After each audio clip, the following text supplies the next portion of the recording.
Welcome, everybody. Thanks you all. I'm thrilled to see this many people showing up for the introductory getting started class. My name is Brian Runyon.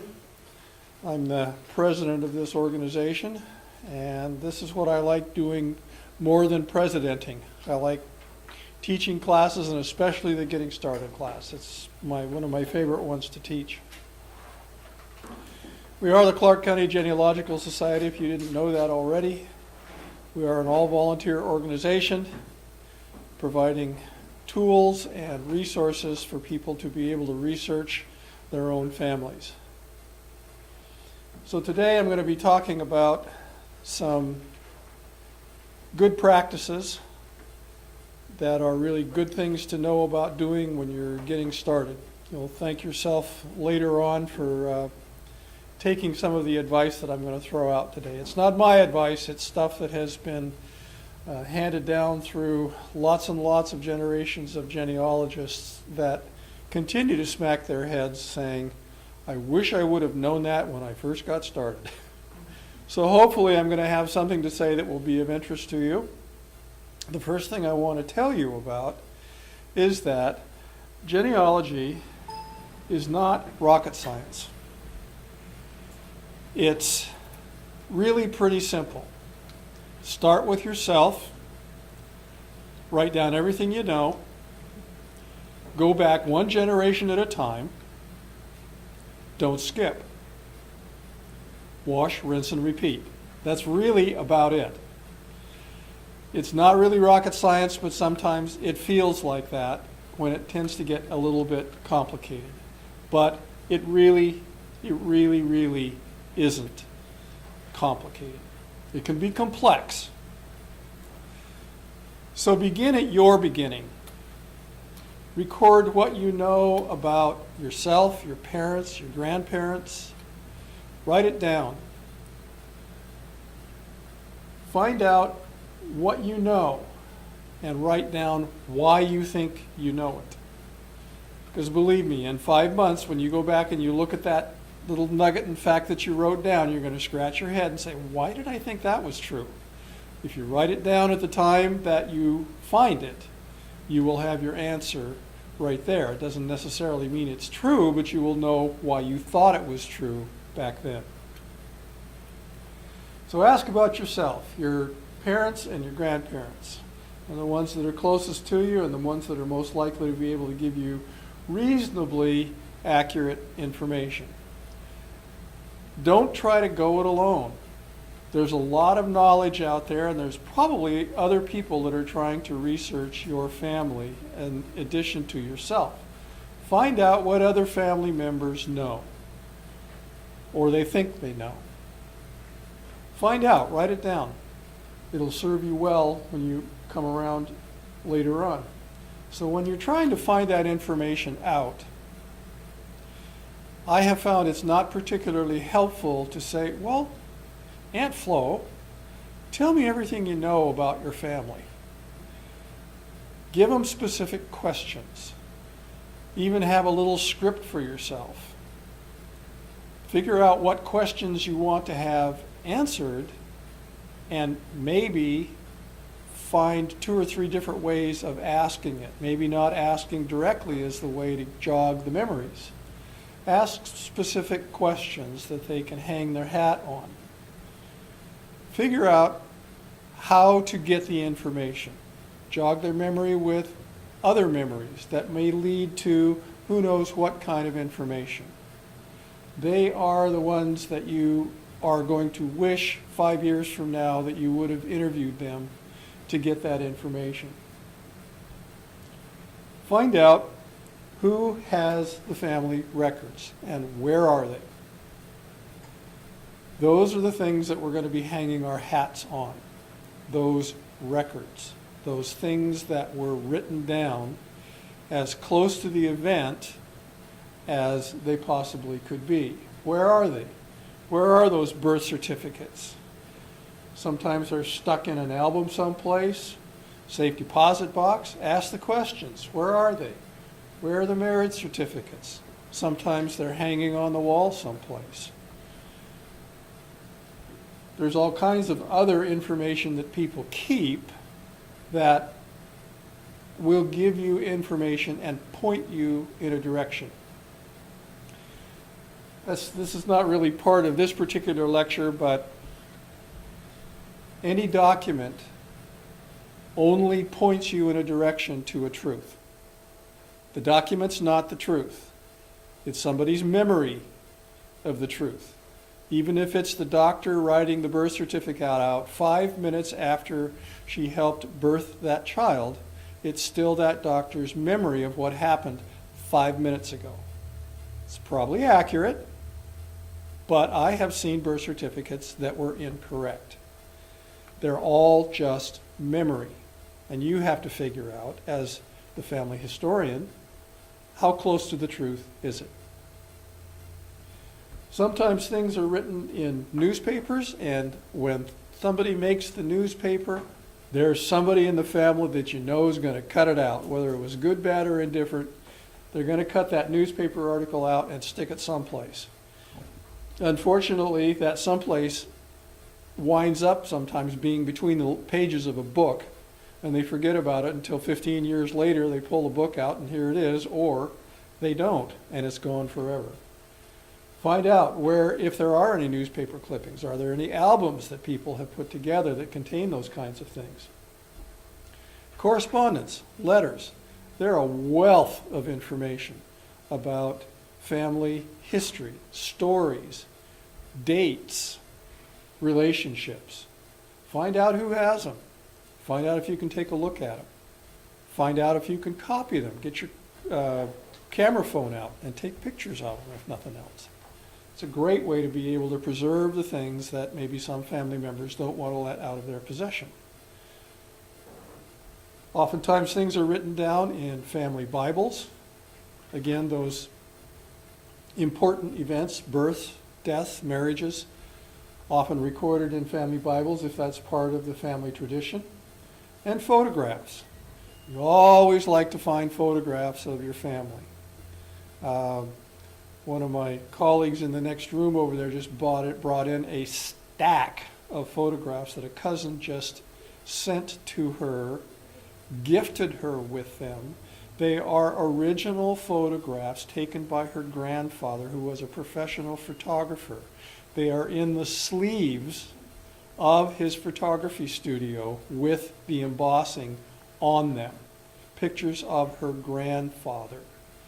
She's just absolutely thrilled to get them. She didn't have them. A cousin had them. Do you have a cousin that has possession of the family photographs? Find out about it. It may take a while to pry it out of them, but once you get a chance to look at them and possibly copy them, they're very good pieces of information that you want to be able to add to your family history. Are there audio or video recordings that have been made of your family? Those things are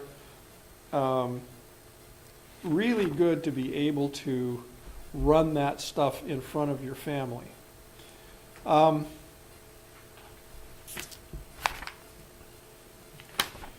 Just because you ask somebody a question and they don't know the answer, don't give up. Continue to ask the question. Sometimes you've jogged their memory and it will come bubbling up later on. But unless you continue to ask the question, they may not volunteer the information. And that's the information that you want to know. Find out who has it and then keep after them. Okay, those are the kinds of records that you're looking for. And what you're trying to do is to place your ancestors in a particular place at a particular time. Those are the three pieces of information that form the tripod of what we hang the rest of our family stories on. The right person in the right place at the right time. If we have those three things together, you're a lot closer to knowing whether or not the person you're looking at is the right John Smith. And it doesn't even have to be a name that's as common as John Smith. It's amazing how many names that are the same are showing up. So now that we've got some idea about,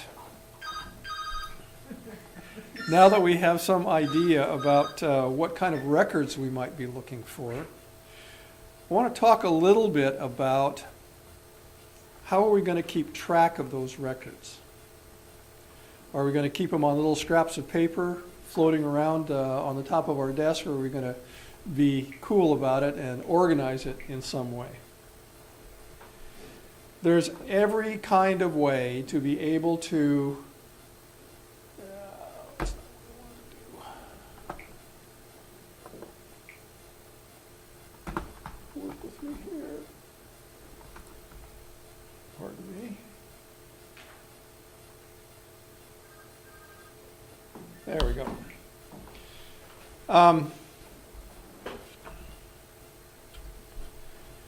There's no right or wrong way to do record keeping. Everyone has different learning styles and different memory styles as well. Whatever works for you. Working for you means that you are going to be able to go back some time period later and find it. But I would suggest to you that it's also about somebody else being able to go back and find it as well. I'm doing my research as much for my grandkids as I am for me. And I want them to be as sure as they can be that the research that I've done is accurate so that they won't have to do it over again.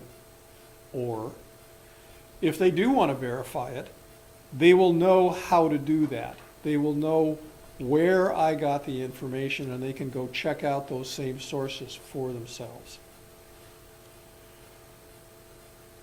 There are, as I said, lots and lots of different ways of keeping track of records.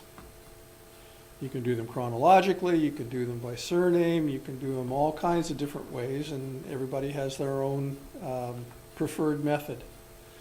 For me, what's true, and this is the method that works for me, is that every event that takes place in a person's life takes place when they are a member of a family unit. Now, it's probably not quite as true today as it was 50 years ago. There's a lot more people that are living single lives and aren't officially living under the same roof as the rest of the family. However, for the most part, events take place while you're a part of a family unit. My method of keeping track of my research and the things that I find is that I keep them together as a family unit. Here is honest. Work with me here. Here is a family unit. It happens to be my family unit. This is the husband. That's my grandpa, my grandma, my grandma's parents, my grandpa's parents, and my grandpa's children. This handsome dude down here is my father, Chester Arthur Runyon. This is an easy synopsis to look at that says, okay, I can identify this as a family. It has a lot of vital information in it, vital meaning as in vital statistics, birth dates, death dates, burial places, times that children were born. And if I were to click on any of these, it would come up with the family of that particular person. There's my daddy, there's my mom, and there's me. Everything happens within a family. So consider your filing system and what's going to make it easier for you to find. One of the biggest challenges is how do you keep track of those females that continually change their names? Do you file them? Do you make a file for every individual? Well, what happens when Aunt Sally's on her third marriage? Does she get another file? How are you going to keep track of her? Are you going to keep it by her maiden name throughout all of her life? Yeah, maybe that works. I mean, a lot of people do it that way.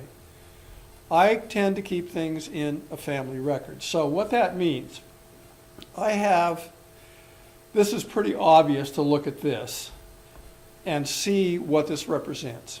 If you were to keep this in a paper file, which I do, and I'll explain that a little bit later, what I have is a file that is everything that happened while the people were in this family unit. The very first document that I have in the paper file for this couple is their marriage certificate. I file everything that I come across in chronological order. So I've got a marriage certificate. There's probably some things in between, but the first major thing that comes up is my Aunt Irene's birth certificate, followed by the birth certificates of all of the rest of the children. And anything else that happens during that time that they're all there in the family. If things start to get a little bit too thick, I can always make subfiles. If all the parole records for my father show up and I have to keep track of those, I may start a separate file on him, but it's still going to be inside this family file.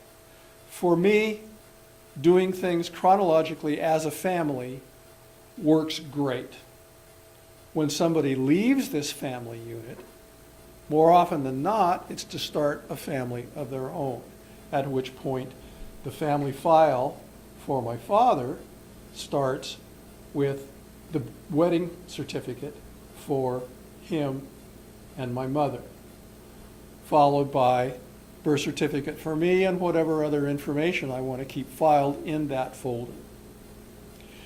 Now I'll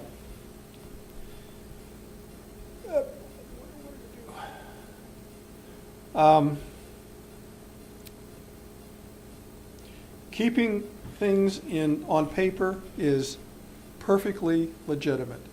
Lots of people still do it.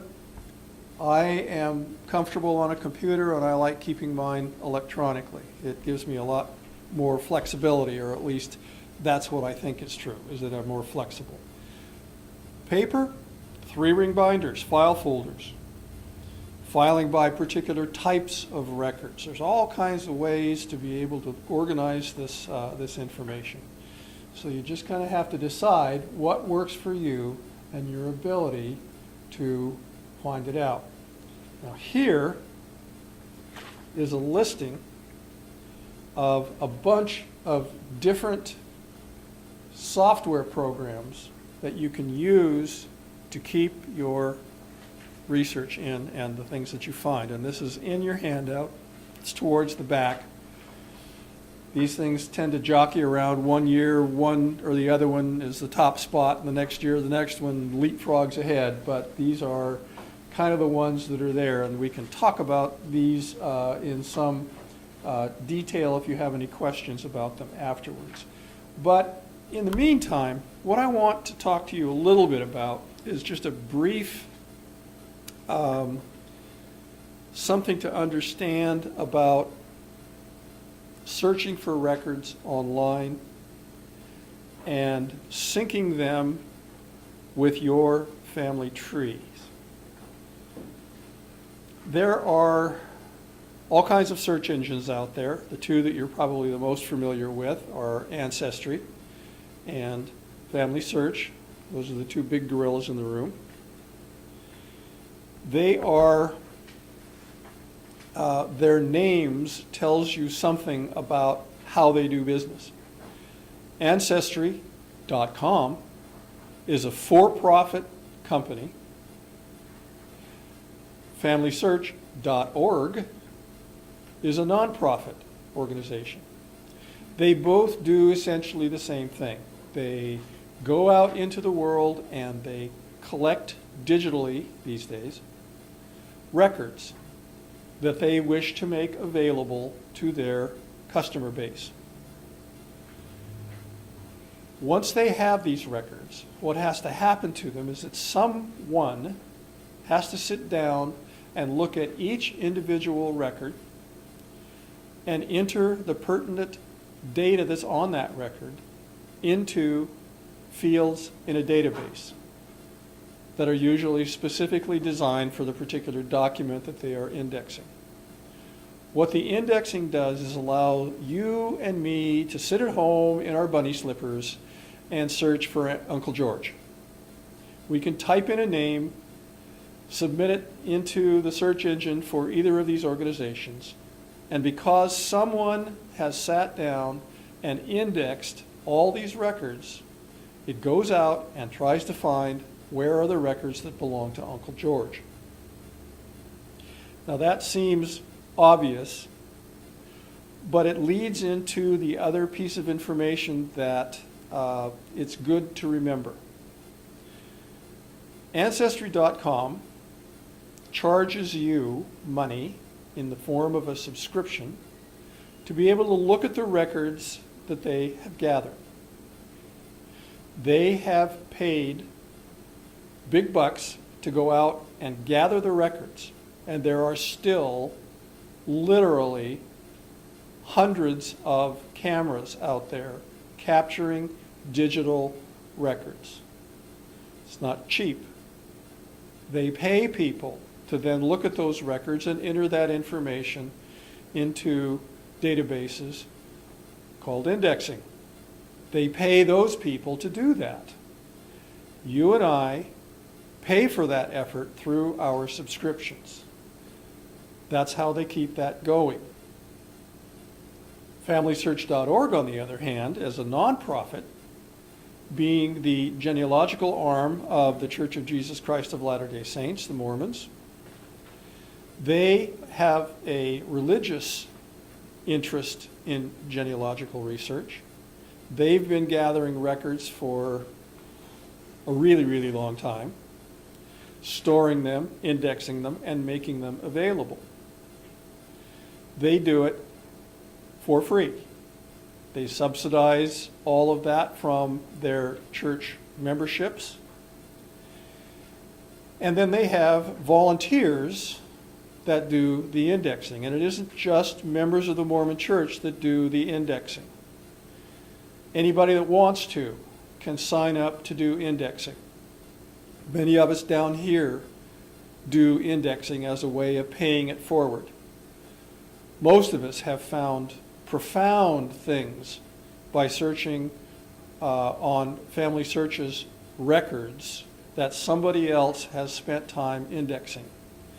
So we're very happy to be able to spend, like for me, I spend a couple hours every Tuesday and index and be able to provide access to records that somebody out there hasn't had access to yet. So that's the quick and dirty of how records come into existence. They're not the only ones with records out there. They're the ones that have the broadest base. There are ones that have more focused documents that they gather. Genealogy Bank is almost all newspapers. Fold 3 is primarily military records. And there are many, many, many, many sites that have the same kind of data gathering and dissemination mechanisms that these two do as well. Now, something that Ancestry does and Family Search does as well is offer you the opportunity to put your research and build your family tree on their site. That's very convenient to be able to do everything all at once. Ancestry, their model is that if you build a tree on Ancestry, it's yours. Nobody can do anything with it. If you make it a public tree, people can look at it, but they can't change it. That's good, sort of. If you don't know where people got their information, it's another pointer to go and look for a piece of information. Somebody thought that this was true. And if they're nice people, they do a great job of showing you why they think something is true. But most of the ones on Ancestry, it's very sparse when it comes to sources. So proceed with caution when you look at them. The other thing is that you can have more than one tree yourself. I've got a cousin that has 4 family trees in which I'm a part of. They're all different and they're all wrong.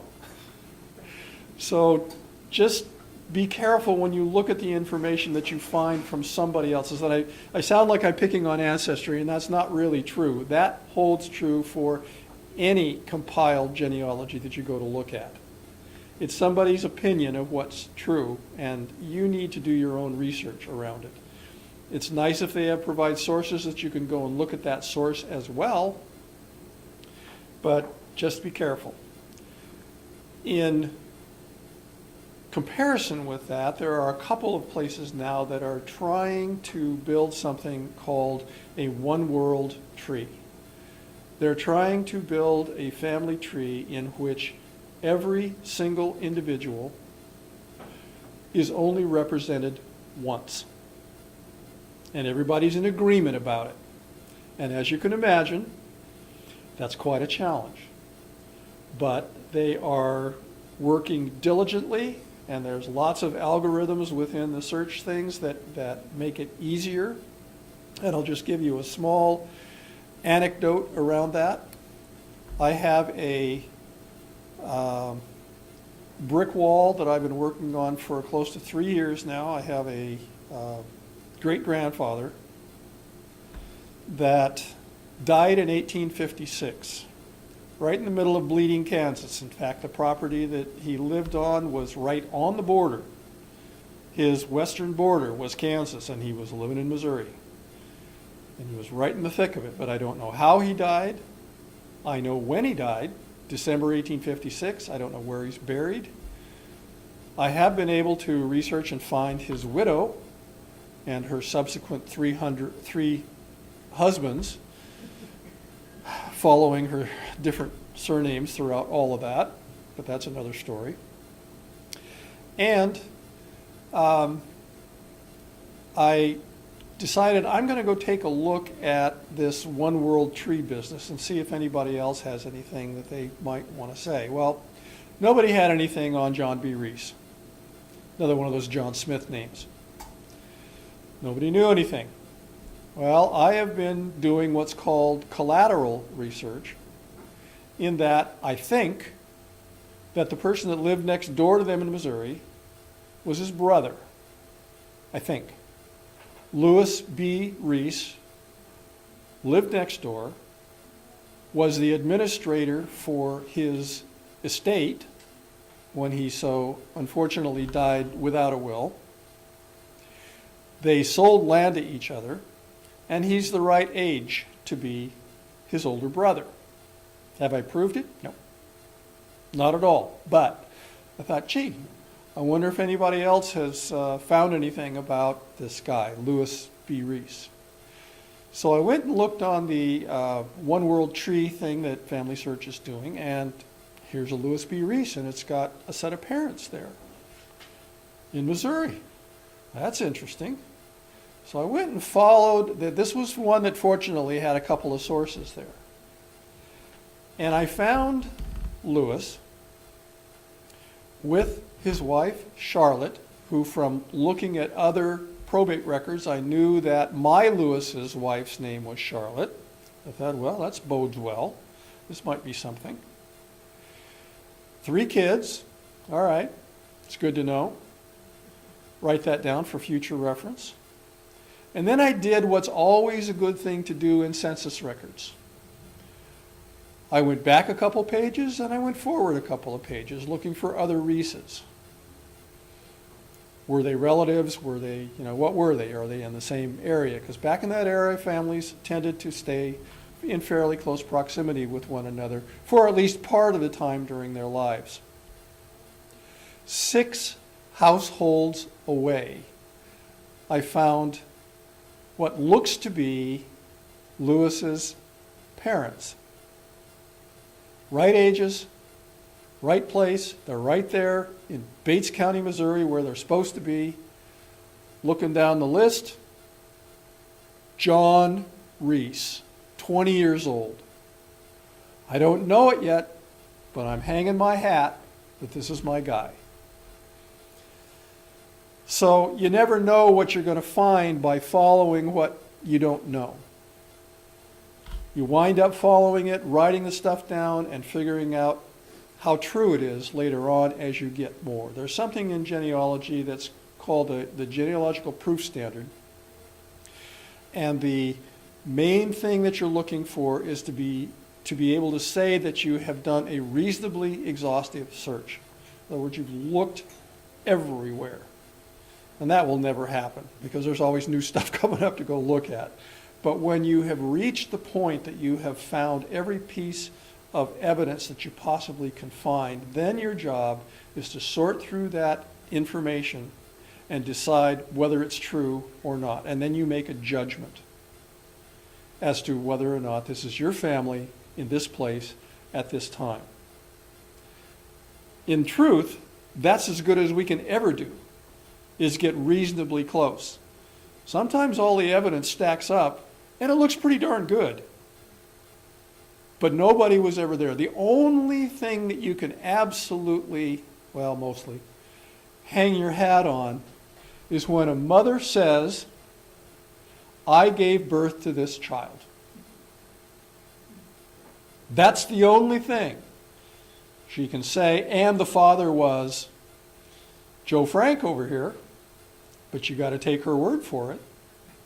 Now we're kind of coming around that a little bit with DNA testing, but the truth of it is any event that generates a record, whether it's just something written in a letter or anything else, like I said, is somebody's memory of it and somebody's opinion about what is true. Everybody's got an axe to grind or something that they want to prove. And oftentimes it's true. What was that? Was it Reagan that was trust and verify? Go back and look. Find out if it really is true or not. All right, I'll get off that soapbox here. So what I would like to encourage you to do throughout all of this is develop some good record-keeping skills. This is a form that you can use for writing your things down if you're doing it on paper.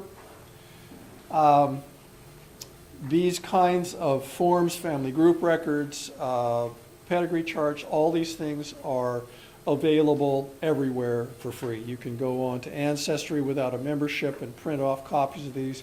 We have copies of them here that we can give you. I've given you some copies of them in the back of your handout. Family Search has things that you can print off. You can Google it up and find genealogical forms. They're not hard to come by and they're very convenient. They're very handy to have.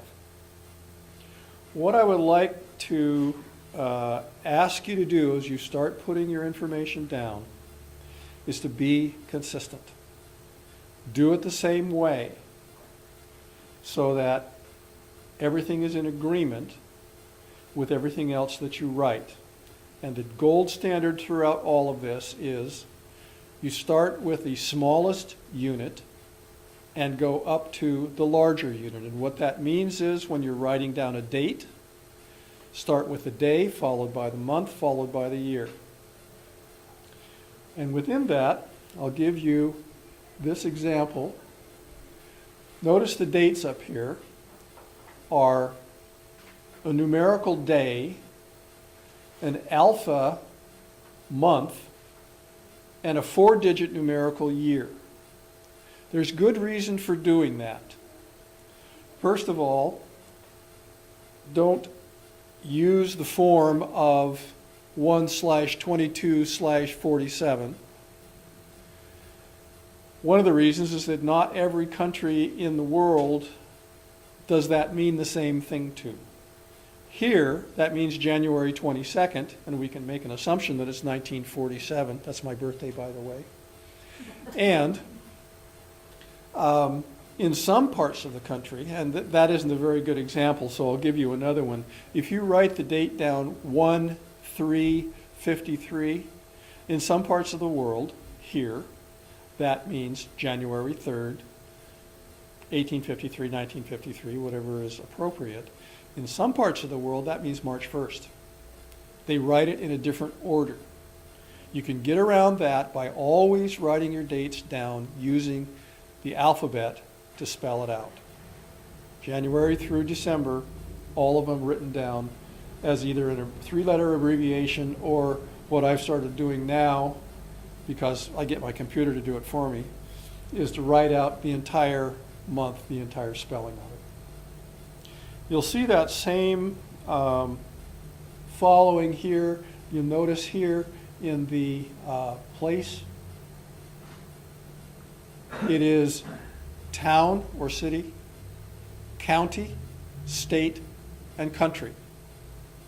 If you do it in that order every time, there won't be any question about what it is that you mean. Now, my wonderful relatives in Missouri have given me a great example of this. What got me started looking for this John B. Reese was that his son, Isaac P. Reese, my great-grandfather, ran away from home at 8 years of age and joined a wagon train to come to Oregon. He became somebody. He was a county commissioner in Polk County. He was a city commissioner in McMinnville, livestock dealer. He was somebody written up in the newspapers. People knew something about him. And many places where they wrote about him, they indicated that he was born in Bates, Missouri. Well, okay. Unfortunately, there's a Bates County, Missouri, and there's also a Bates City, Missouri. And Bates City is not in Bates County. It's about, I measured this today, how far is it? About 75 miles away in Lafayette County. So where was he born? Don't know. Bates County was the most destroyed county in the United States during the Civil War, over and above counties in the South.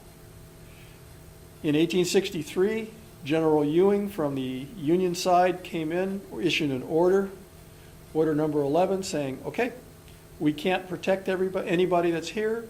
The fighting has gotten so bad between rebel sympathizers and loyalists to the Union.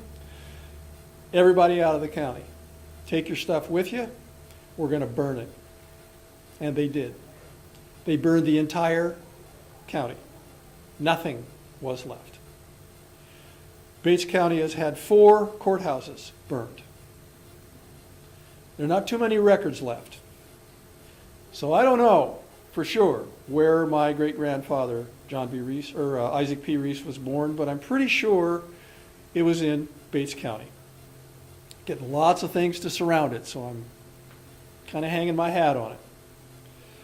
But unless I would have, if someone would have followed that convention of city, county, state, country, when they recorded this information, I would have saved myself a lot of looking in Lafayette County where he wasn't. So those are two good things to remember, and the general thing is larger to bigger. Just go in that order. In this particular, I don't think I've got anything on here that shows this. The convention that's used in a lot of the computer programs is that if you don't know, put in a placeholder. If you're keeping paper records, that might be a good thing to do as well. What that means is, for example, if I didn't know that my grandfather was born in a little town by the name of Coyne, I would put in a comma. Comma, page, Iowa, comma, United States. That comma at the very beginning tells me there's something missing. Now, I've also started adding the other convention as I put things down, that if I don't have a city, if I only know the county, I put the word county after the name of the county, just so I have a double check that I know. So if this one didn't have this city on it, it would read Page County, Iowa, United States. It's another one of those things that 6 months from now, when I come back and take a look at this, it's going to jog my memory as to, oh, that's right, I don't know exactly where this was. I know kind of, sort of, where it was. So do things in that order and be consistent as you go through.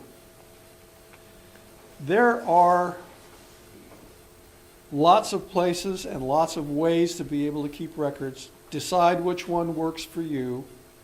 Be consistent and file them in a way that you can find them. So now let's talk a little bit about where are we going to start looking. Let's do this. Where are we going to start looking for these records? Well, we've already talked a little bit about the big databases out there, Ancestry, Family Search, US GenWeb. There's all kinds of places. But what I would like to call to your attention now is the place that is my go-to. If I don't know where to look for something, where would I go to look for it? I have just come down here to the library and asked somebody that knows a lot more about this than I do and say, I can't find this. Where is it? Where am I going to look for it? Well, I'm going to show you a place that will help you answer that question. Cindy's List has been around for more than 20 years. Cindy Ingalls gathers up genealogically relevant websites and puts links to them on her webpage called Cindy's List. She's got a gazillion links. It's all free, no subscription. All you need to do is go on to cindyslist.com and you get this page. You see that there are categories right over, all right, where's my pointer? There we go. Categories. There's so many of them, she's broken them down in a way that makes it easy for you to cross-reference and find where things are going to be. So if you click on categories, there are a ton.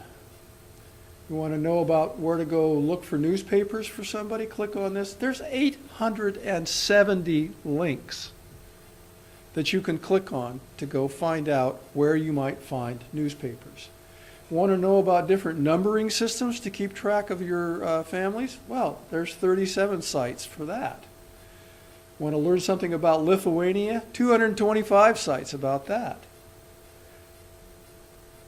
Want to find out about pets and livestock and what was the popular dog on the day that your great-grandfather was born? You can probably find it here because there's 75 sites around that one as well. Want to learn about passports, not just American passports. You want to find out how did Armenia handle passports in the year 1860? You can probably find a link on this somewhere that will get you to it. There is no information on this site. There are no places that you can go directly to read about records. These are only links. And I know you've had experience with the dreaded 404 record not found when you go and try to click on a link that hasn't been maintained. What I can tell you is this is probably the best maintained site I have ever seen. It is done on the Wikipedia model, the wiki model, in that everything that is on here is curated by Cindy and the small staff that she has. However, if I come across or you come across a link that is broken somehow, that doesn't take you where it's supposed to take you, all you got to do is click on another link down there that says report a broken link. And it sends a report in. It literally takes you 10 seconds to send a report to them saying this link is broken. And they encourage you that if you are If you have found, oh, well, here's where the site's moved to, it's not at this link anymore, it's at this link, gives you a place to be able to paste that in, to send to them, they will then go check it out and make the corrections. They're very encouraging about people, because the wiki model is that those that are the most passionate about having the accurate information are the ones that should be in charge of keeping it accurate. And that's what she does. She asks people that are looking for things to report when things are broken, give her suggestions of places that might fix it. But this is my go-to. If I do not know where to go look for something, or even if I think I do know where to go look for something, this is the place to go to find out where it all comes together.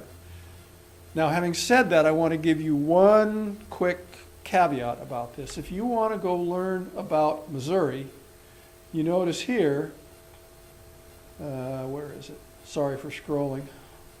I hate watching that. You'll notice there's no Missouri. I could take you different places and you'll see that there's no Kansas or no Oregon or no anything else. All of the states have been put under the category of United States.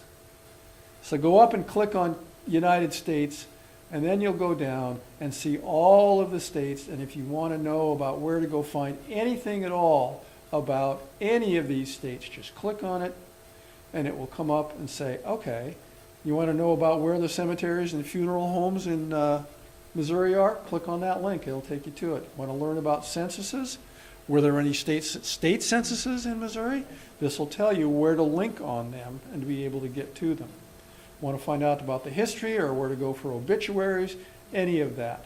All of this stuff is there under each of the states, but you have to go to United States first and then go to the states. This is my go-to. I don't know how many times that I've gone to this thinking that I already knew the places that I should go look and been thoroughly surprised that there's something new that's been added that I wasn't aware of. This is a great site. Other places to go to look, don't overlook something as simple as doing a Google search on your ancestor's name. You might be surprised what comes up. Again, it might be just a pointer to something, but you're going to find some kind of information that might link you to somebody. Facebook. There are family groups on Facebook that you can put in surnames to link up with people that are doing research on the same family surname that you're looking for. Same with Pinterest, believe it or not. There's places on those social media sites that you can go to look at things and see what's what.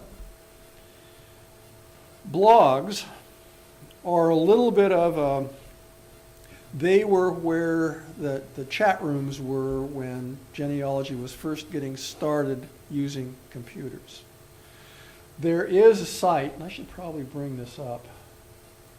There is another site that is a really good one to go to.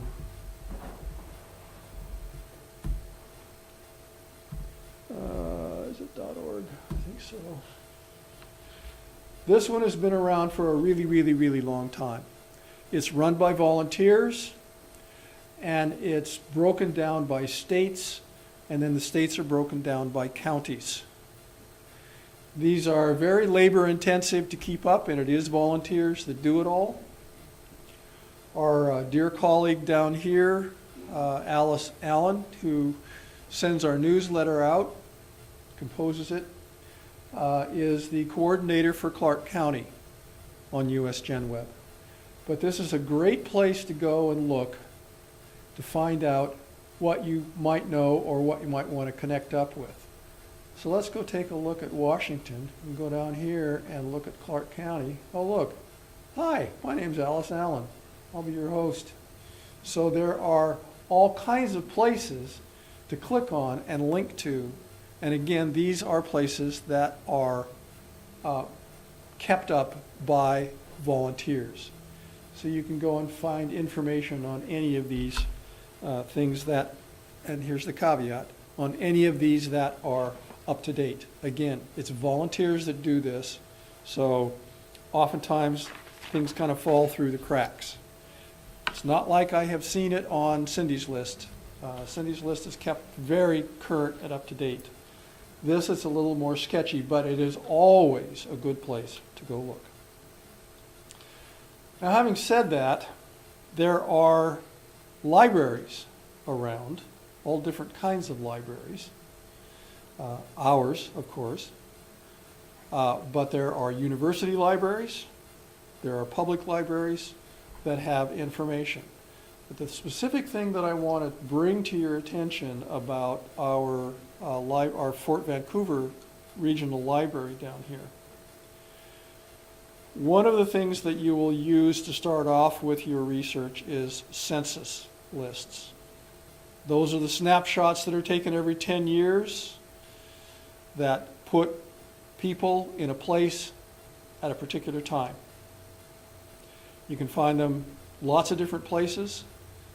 Ancestry is good, as is Family Search, but you can also search for them at the library, because almost all of the public libraries in the country have a subscription to Ancestry.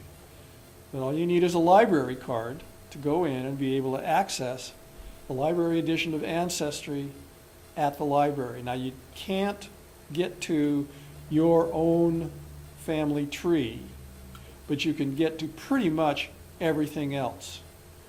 We have a subscription to the library Ancestry version here at CCGS as well. But if you want to get to just the census records and you don't want to get out of your jammies, well, if you've got a library card, you can do it from home. And here's how you do it. Go to Fort Vancouver Library, and you might want to write down this path that I'm clicking on here, because they've just recently changed their website. I'm not real happy about it because it's not quite as intuitive to find what you're looking for. But in the case of being able to get to census records, it is in a program that's called Heritage Quest, just like it sounds, Heritage Quest. So if you go over here to e-resources and learning tools and pop down here to the alphabetical listing, go down here to the H for heritage. Are you awake? Yes. Scroll down here to Heritage Quest. Then you will need to, I don't remember if I've still got this on my, oh, I do. My library number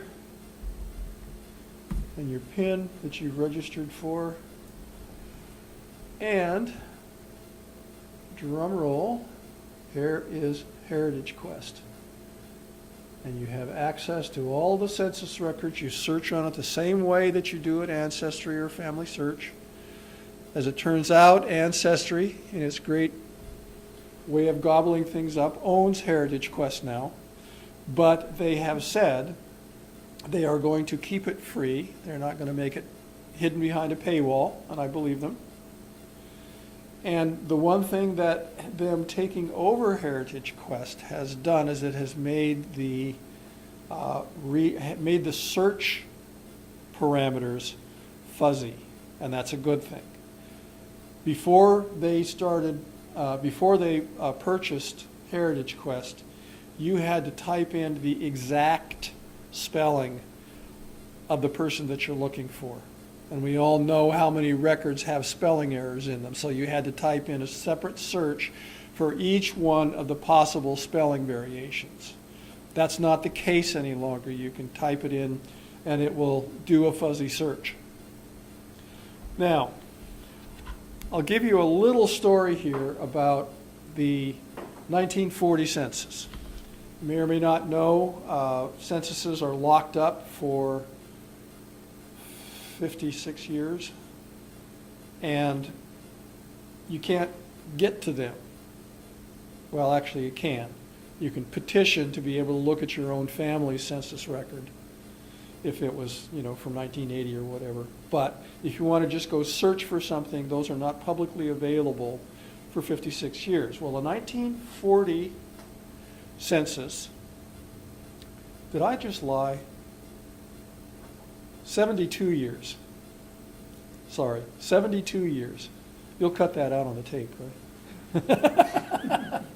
72 years. The idea being that a whole generation will have passed away by that time, and it's safe to let the general public look at information that is on the censuses. When the 1940 census became available, it still had to be indexed. So they put out a huge call for volunteer indexers. I can't remember how many million people were on the 1940 census, but a lot. They expected that it was going to take 6 to 7 months to be able to do the indexing. A lot of us down here signed up. A lot of other genealogy societies around the nation signed up to volunteer. It was done in 6 weeks. It was absolutely amazing. Everybody had been waiting for this for so long that it was like, let's do it. Let's do it. So I'm all excited. I'm finally going to be able to look at my daddy's 1940 census record. This is just before he takes off for World War II. He's still at home. I mean, I know this from the family stories, but for whatever reason, I just want to go look at that census record and see what else is going on. So let's just do this for a second. Let's go take a look at 1940. And sometimes less is better. Just because you know or think you know a piece of information, sometimes it's better just to leave it out and see what comes up. So let's just put in the last name, not look for any particular family member. Let's just look for the Runyons. But let's look for them in, let's see, 1940, they're going to be in Wichita, Cedric, Kansas, USA. Notice this, little to medium to bigger to big. And I'm going to say, let's just look exactly here. Now let's look. Where's my search button? There it is. Well, we got all kinds of them in here, and I'm not going to bore you with this except to tell you that they ain't there. They're not there. So my first thing is I went back and said, well, okay, how about if we don't make it exactly Wichita, Kansas? Let's just state adjacent states. Let's go look. Well, that's now bumped it up to 1,000 of these, and again, I won't bore you with going through them, but except to tell you that they ain't there. I knew that they were there. They were supposed to be there. My dear Grandpa Fred, that for many, many years bragged about the fact that a drop of liquor had never passed his lips. I knew they were out on a bender someplace when the census taker came by, but they weren't there. So I used a little trick that is a good thing to know about when you're searching, and that is that you can use wildcards. That means you don't have to type in the entire name. I know this is supposed to do fuzzy searches, so it should have found Runyon spelled Runyenion. There's probably 18 different ways to spell Runyon. The original one coming from my 1680 ancestor in Piscataway, New Jersey, was spelled Rognion, Runyon. I'm sure they swallowed it when they said it. So I'm going to just type in what I'm thinking might just turn it up, and then follow that with finding my glasses to find where the asterisk is. I'm still going to look for them at least in Kansas.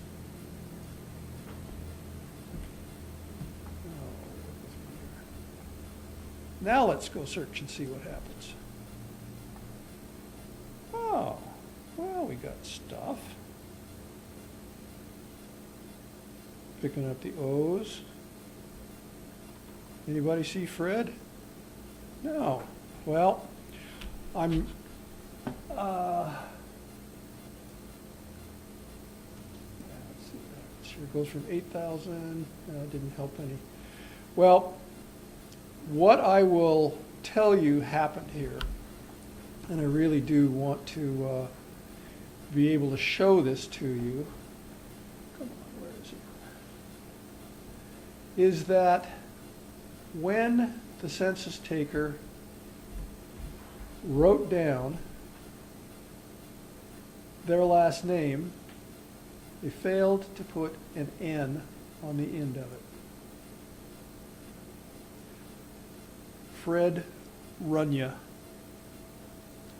Lina Runya, Dorsey, Ford? I don't think so. That's Fred. So the census taker was having a good day. There's my daddy. There's my auntie.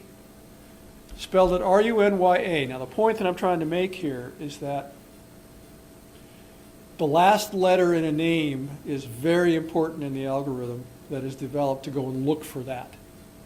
I could have put in every different spelling of Runya that I would have possibly come up with, and it wouldn't have found it because it wasn't indexed, or it was not recorded, nor was it indexed with an N on the end of the name. Lesson learned. But there they are, and in fact, when you actually go and look at the image,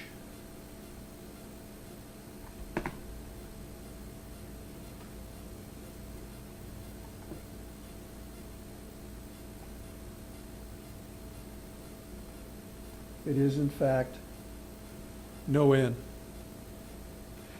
Now, if it was Noel, it would be a Christmas card, but it's not that. I'll be here all week.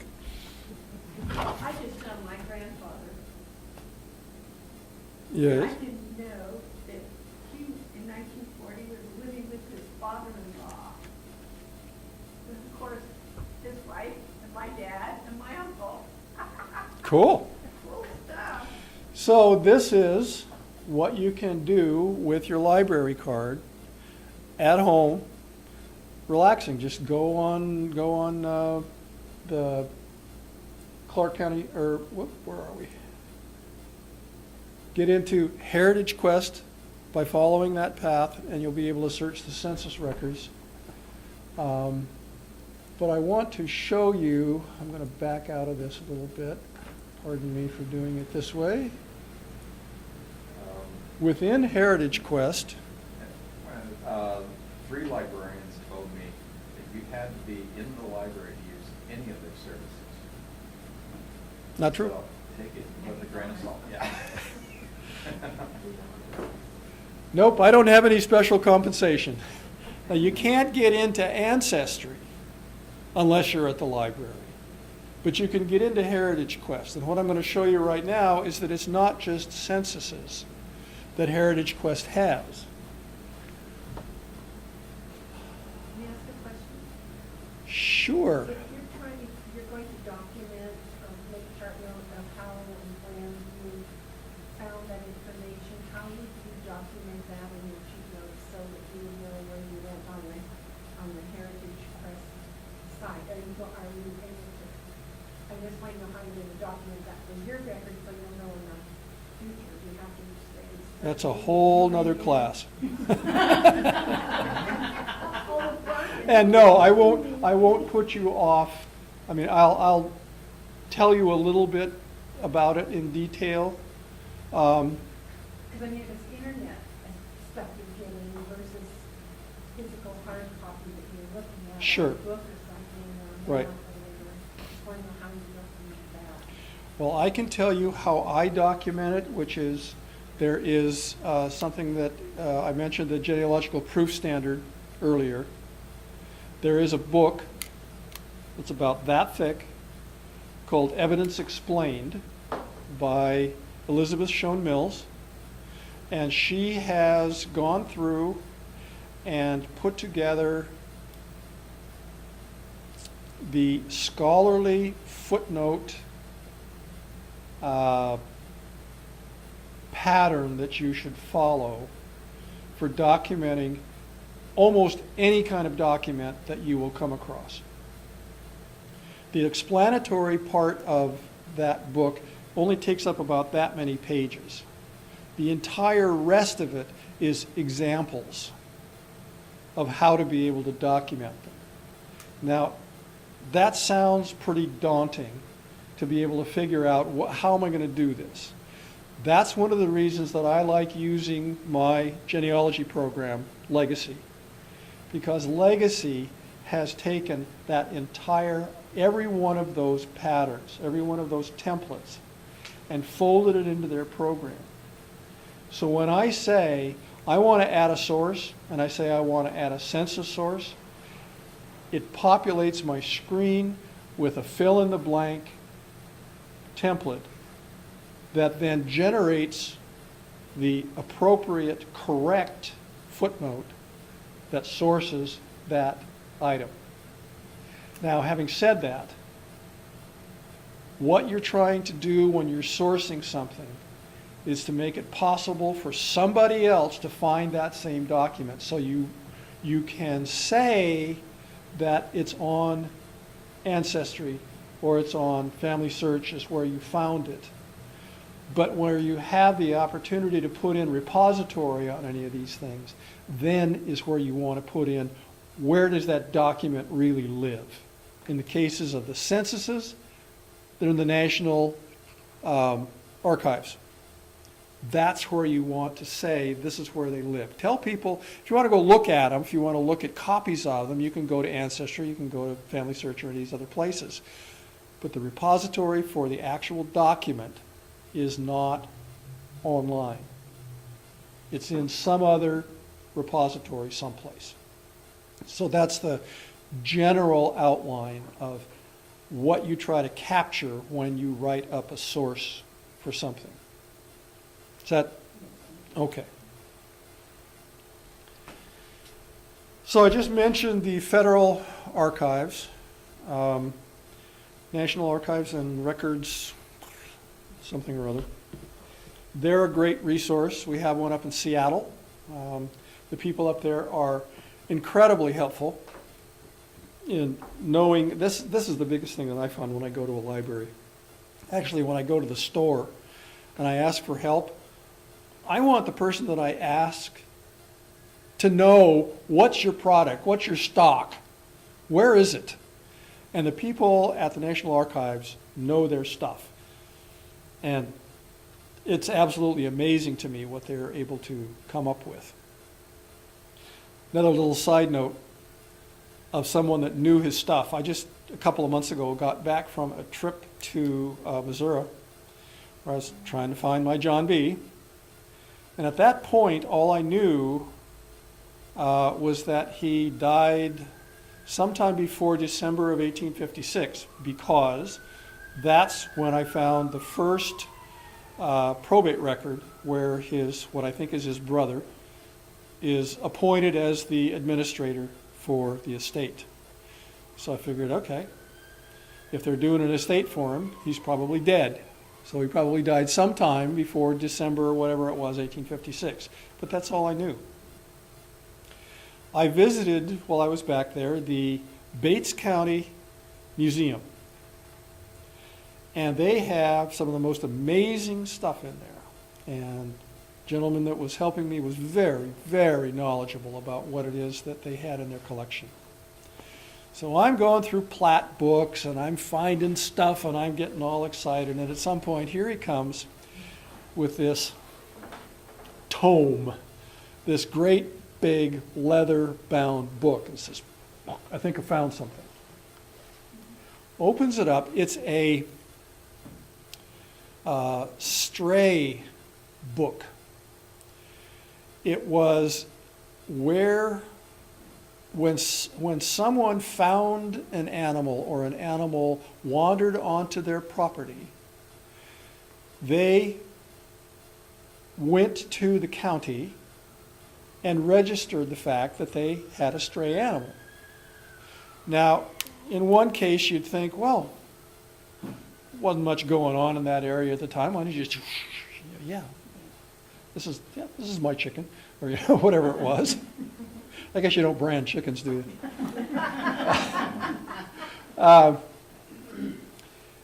It was twofold. One is that it helped return the animal, the animal to its rightful owner.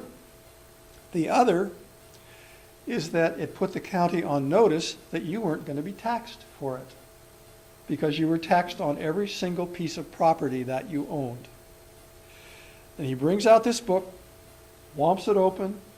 Here's John B. Reese reporting that he has a stray roan mare that wandered onto his property, 14 and a half hands high, whole description, yada yada, dated May 1856. So now, all of a sudden I know, well, he's alive in May, he's dead in December. So now I've got a window that I didn't have before, and it was because this guy knew what he had. He found lots of other interesting things for me as well. Like, well, actually it wasn't him, it was a lady at the courthouse. I had the first land record that John B. Bought, cash entry, had it all plotted out. I was going to go visit the place. This was really cool. And this lady found that he had sold that and moved to another piece of property before 1856. Well, that's interesting. So I looked at this on the map. She gave me a driving map about how to get to the place. Found a plat map that had his name on it in 1852, I believe. And then another one in 1865 that has his widow's name on it. Pardon me.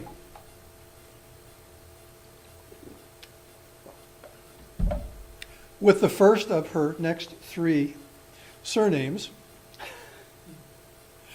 But I knew it by that time, that I knew that who that was. So that, okay, cool, I'm going to drive out there.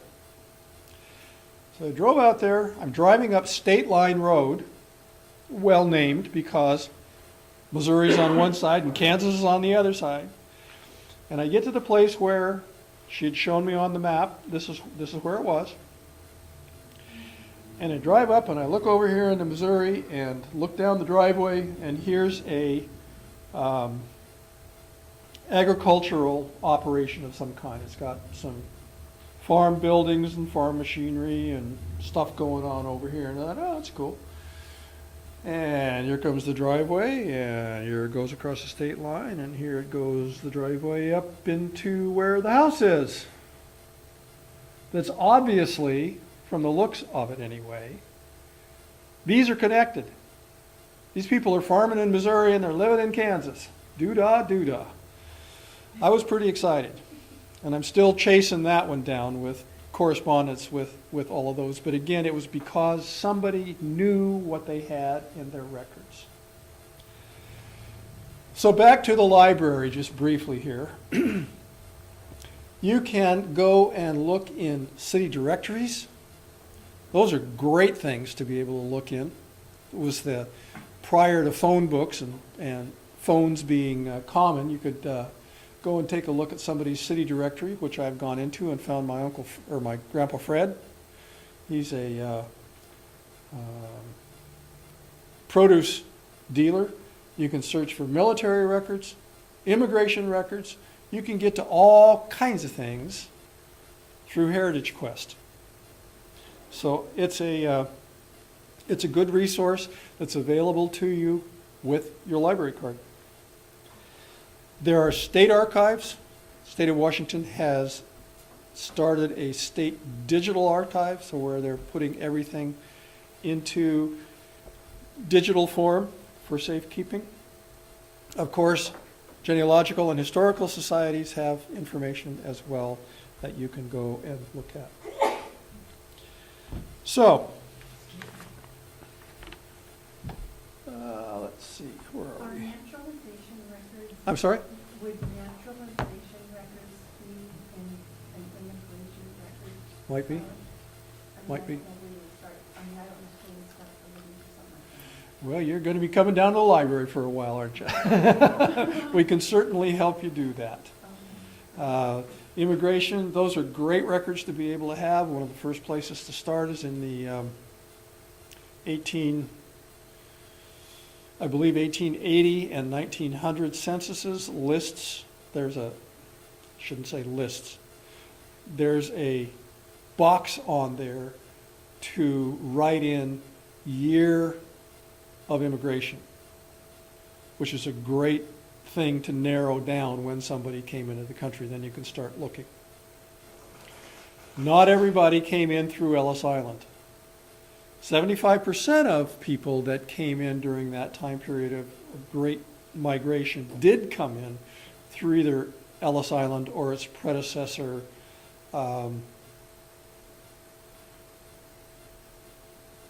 Fade. There was one before that. Ellis Island was built when the federal government took over immigration. Prior to that, it was the individual states that did it. Castle Garden was the one that preceded Ellis Island. But there were over 150 other places that people came in that records were kept other than New York Harbor. New Orleans was one of the big ones, Philadelphia. They're all over the place. There are, you can go to a website, I believe it's ellisisland.org, that you can search for your ancestor, their last name, and if they came in through there, there's a good chance that they're going to show up. So that's at least a starting point around that. Okay, where are we here? Let's get rid of this. Ryan? Yes, sir. I do a lot of research over at the library, and one of the most helpful things I've found is saving a page that you see up on the internet. Yes. Doesn't always seem to say. You don't get all the data, but if you use the Microsoft Print PDF, you get everything. And so PDF has turned out to be my friend. That's a very good piece of advice, especially if you're trying to save stuff off of Ancestry. They have a nice little print button on a lot of the stuff that comes up, but if you try to print it, it's unreadable. It's like somebody's made it out of silly putty and stretched it out. So that's saving it to a PDF is a really good piece of information that will help you save those documents. When you go through the print command to do it, you just click on your printer and select Microsoft Print PDF. Cool, thanks. Yes? I don't know what the Fort Vancouver library system offers in addition to Heritage Quest, but the Multnomah County Library System is very welcoming to other people from Vancouver, and they have a lot of stuff as well. They have historic newspapers that you can access. They also have Sanborn digital maps, and then they also have, what is it? It's general land office records. So you can also find plots of land and things like that That's there right. as well. I don't know if Fort Vancouver has all that as well. And some of that stuff you can get on your, on your own as well. Pardon me. So, with that, I will wrap up my part of this by reiterating, continue to gather information from your living family members while you still can. Go backwards one generation at a time. Don't skip. Write everything down. Be consistent in how you record things as you write it down. And something that I haven't touched on yet, but is very important. Be cognizant that there are living people out there that should not have their information shared either on the internet or in any other way. Don't share any information about a living person unless you have their permission, and even at that, be very, very careful what you do with it. Record your sources as you find them. Sometimes even waiting until you get home to write things down is not necessarily a good idea. Write it down while you're doing it. Collaborate. Talk with people that are doing research on your own family. Just remember that you don't own your ancestors. Help them and they'll help you. And the most important thing that I'm going to tell you tonight is have fun with it. So let me open this up for questions. Any questions at this point? Yes, sir. When you were searching for your last name and you didn't type the last letter in, what was it that you put on there for the last letter? Was it an asterisk or a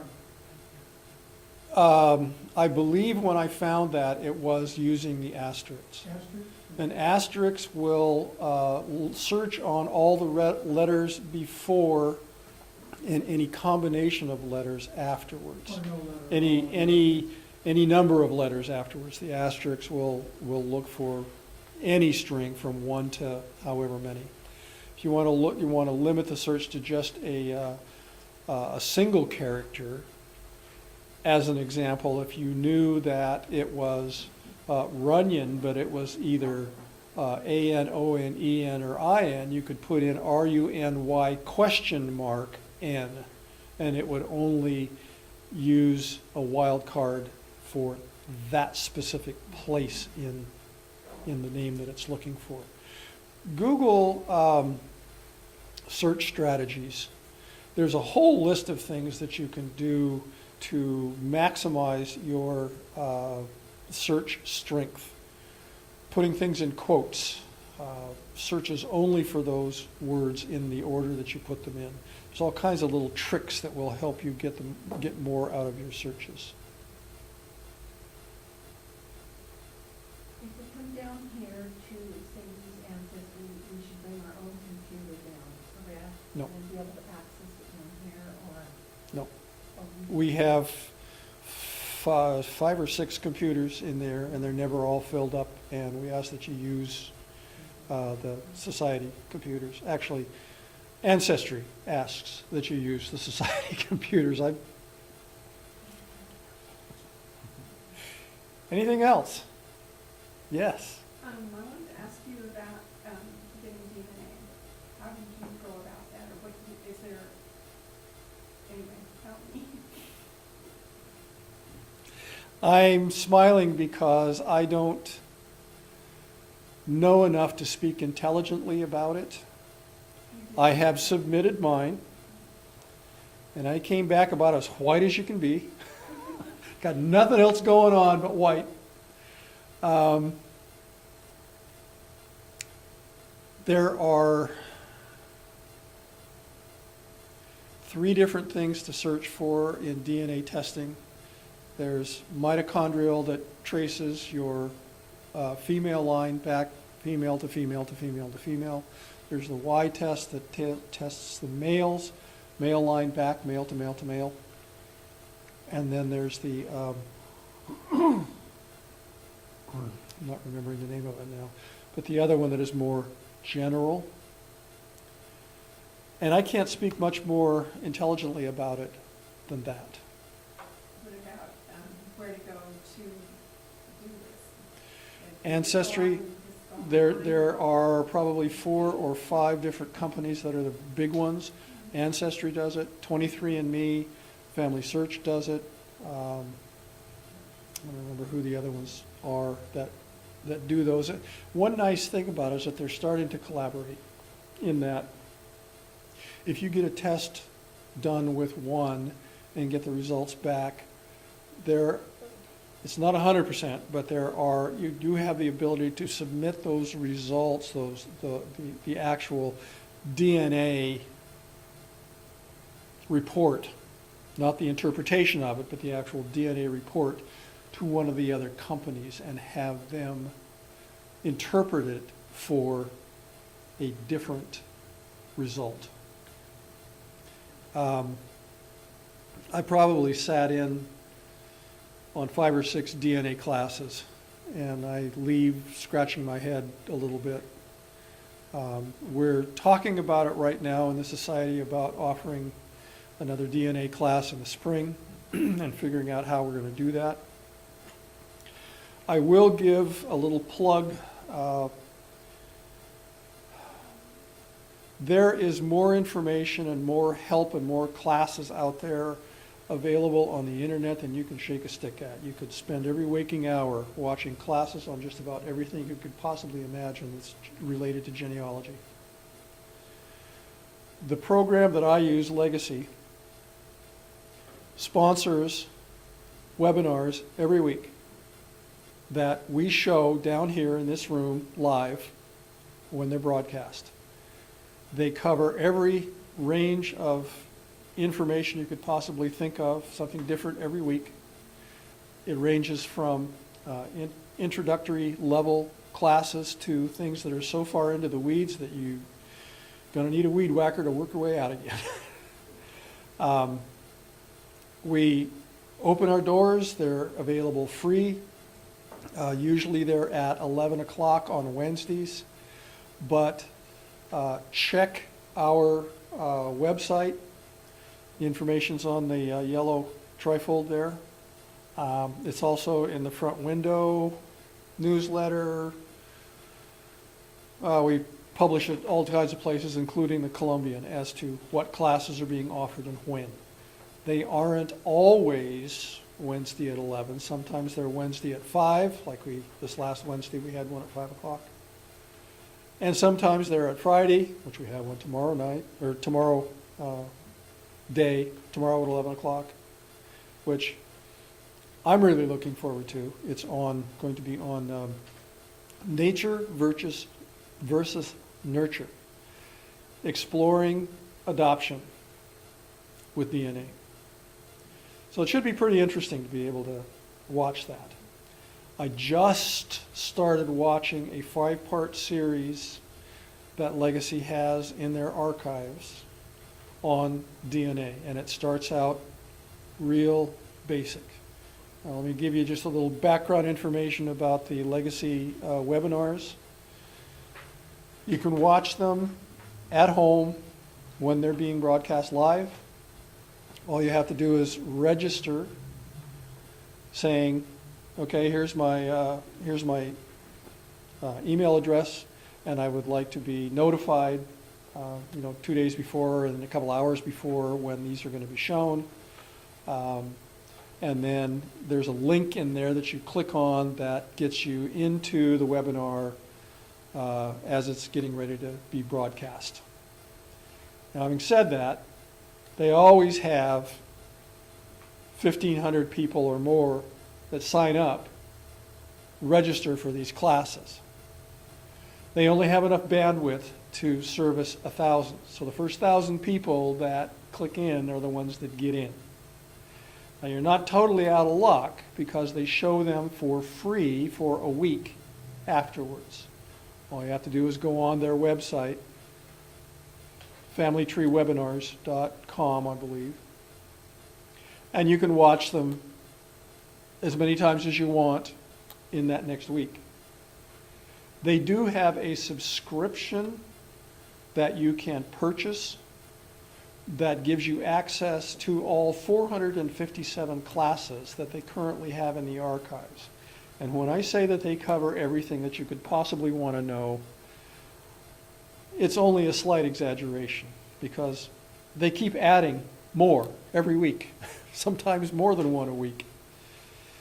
But there is great information available through that, as is through other genealogical societies that have the ability to show their webinars.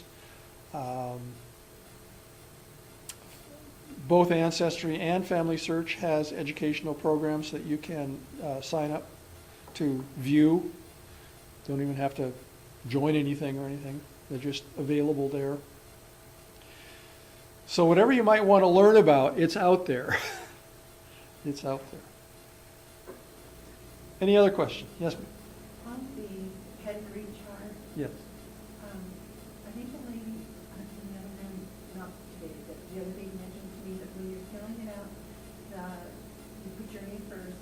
father is on the top line and the mother's side section's on the bottom section. Mhm. Is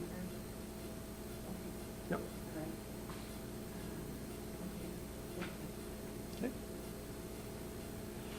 All right. Okay. All right, thank you all.